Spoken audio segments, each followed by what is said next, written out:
भाजपा की double engine ED और CBI, इन्हीं के सहारे तो भाजपा सालों से लड़ रही है। हमें व्यक्तिगत हितों के लिए नहीं बल्कि पार्टी के हितों के लिए लड़ना चाहिए और जहां पार्टी मजबूत हो वहां उसे लड़ने का मौका देना चाहिए। जीतने वालों को बधाई। हालांकि 3 राज्यों में बीजेपी की जीत का असर इन राज्यों पर नहीं पड़ेगा। मुझे उम्मीद है कि आप विपक्ष के साथ मिलकर काम करेंगे। सोमवार को बागडोगरा एयरपोर्ट पर उतरकर पत्रकारों के सवाल पर तृणमूल कांग्रेस महासचिव अभिषेक बैनर्जी ने ऐसा ही कहा। Delhi Public School Fulbari. Admission open for academic session 2024-25. For more details call 97347-25745 97343-03675.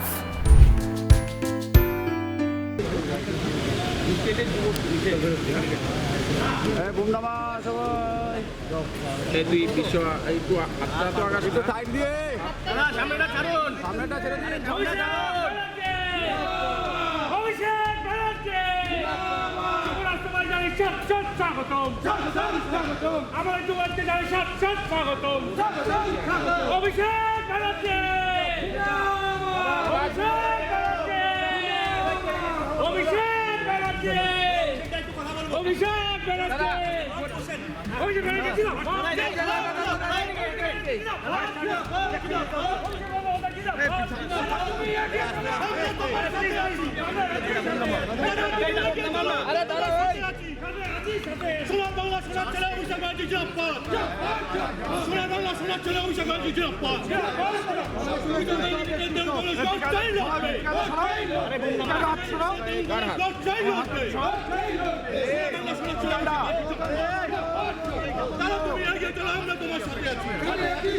দাদা স্যার क्या कहना सर পরিবারের অনুষ্ঠান ছাড়া আর কি অনুষ্ঠান রয়েছে ये जो इंडिया जोड़ का দিকে করা উচিত क्या कहेंगे सर इसके बारे में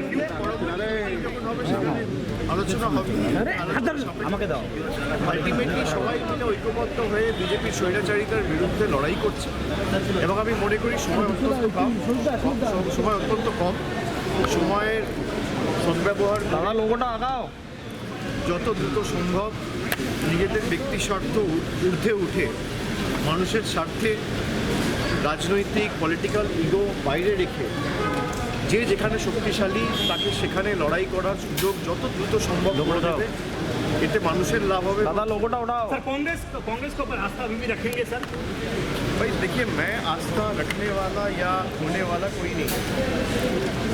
लोकतंत्र में लोग लास्ट वर्ड है और कांग्रेस में जो लोग चाहते हैं कि भाई सब मिलके बीजेपी के साथ लड़ाई करें दादा लोगोटा उठाओ उनको यही कह सकते हैं कि समय कम है। आप अपने हिसाब से सबको इकट्ठा करने का जो प्रयास है वो शुरू तो हो ही चुका है। उसको फिर से एक बार करके अगर एक साथ लड़ाई करना चाहे तो it should reflect in your action not your words.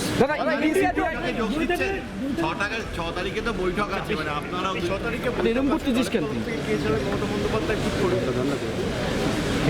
দাদা দাদা দাদা দাদা দাদা দাদা একটা প্রশ্ন ইডি সিবিআই তো আবার বিভিন্ন জায়গায় হানা দিচ্ছে কি বলবেন সেখানে বিজেপি ডবল ইঞ্জিন একদিকে ইডি আর একদিকে সিবিআই বিজেপি তো লড়াই করছে ইডি সিবিআই এমন ভর করে যে কোনো পরিবর্তন কি স্যার অমিত শাহ আসার বছরের পর বছর ধরে এই রাজনীতিই চলছে। सर दूसरे स्टेट में भी तो ईडी सीबीआई का रेड हुई है उसके बावजूद भी इस तरह का रिजल्ट हुआ है तो क्या लगता है सर बंगाल के लिए अलग स्ट्रैटेजी अगर आप ईडी सीबीआई के ऊपर लड़ाई करके आप पक्ष में रहना चाहते हो तो ज़्यादा दिन तक आप पक्ष में नहीं रह सकते या पावर में नहीं रह सकते।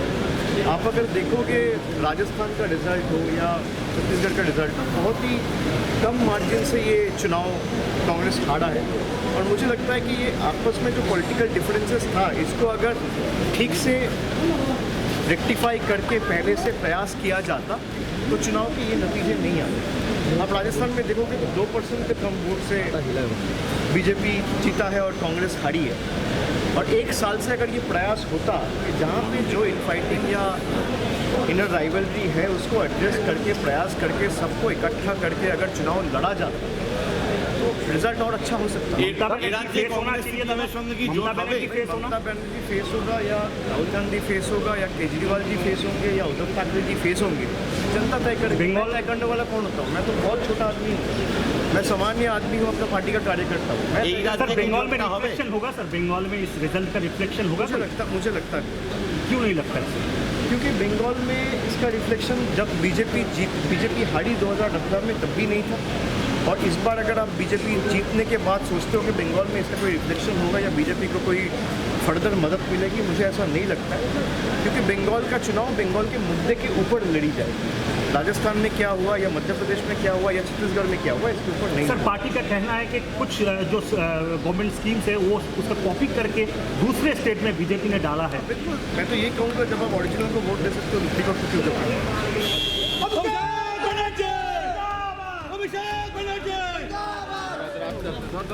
네, 그래요.